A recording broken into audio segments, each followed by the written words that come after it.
Okay, so in this particular chapter, we'll talk about private Google access and what it actually means.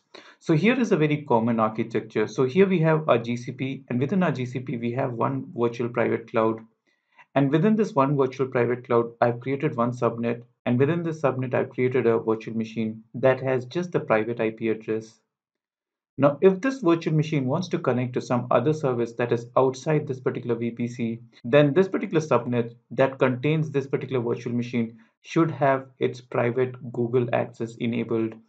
If it has, then it would be able to connect to other services in GCP as well.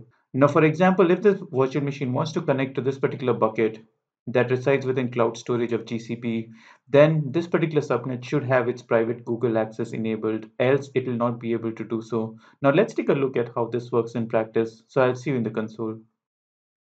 So now here I've created a VPC called my VPC, and this particular VPC has got one subnet. So let's open the subnet. And if you look at the subnet, you can see that the private Google access is turned off. So what I will do next is I will create a virtual machine using this particular subnet, and then I will try to access a cloud storage bucket. So let's see how we can do that. So what I'll do is I'll go to my VM.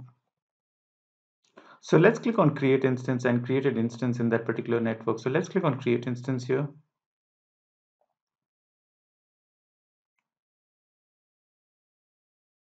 And here, what I will do is I'll create an E2 micro. And here underneath the networking, you can just click on this networking. And here I will just select that new VPC that I have created. So it's not going to be the default VPC, it's going to be the my VPC that I've created. And another thing that I would make sure is basically there is no external IPv4 address. So if there is an external IP address, then you can directly connect to your Google Cloud Storage or any other GCP services. So you need to also make sure that the external IP address is turned off. Let's click on done and let's create this particular instance. Okay, so my instance is created. You can see that there's no external, just the internal IP address. Let's SSH into this particular instance. And what I will do is I will run a very simple command called gsutil.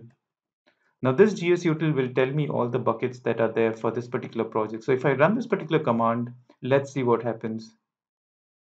So you can see that this particular command does not throw any particular output because gsutil tries to connect to the cloud storage service that is there in GCP. And because our private service connect is switched off, so this particular instance cannot connect to any service that is outside this particular VPC. So what I need to do to enable that particular command is I need to enable the private Google access for this particular subnet. So let's do that. So again, I'll go back to my VPC.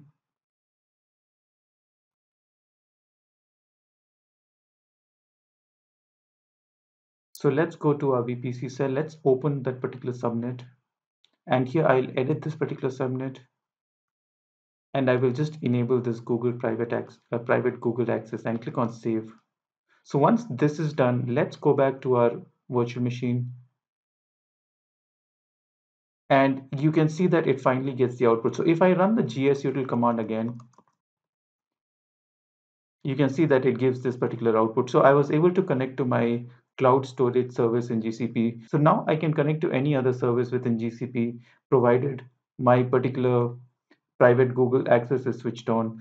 So now one important thing to remember is that if your virtual machine has a public IP address, then automatically it would have access to all the other services in GCP as well. So your private Google access is only applicable for virtual machines that have just the private IP address and not the public IP address.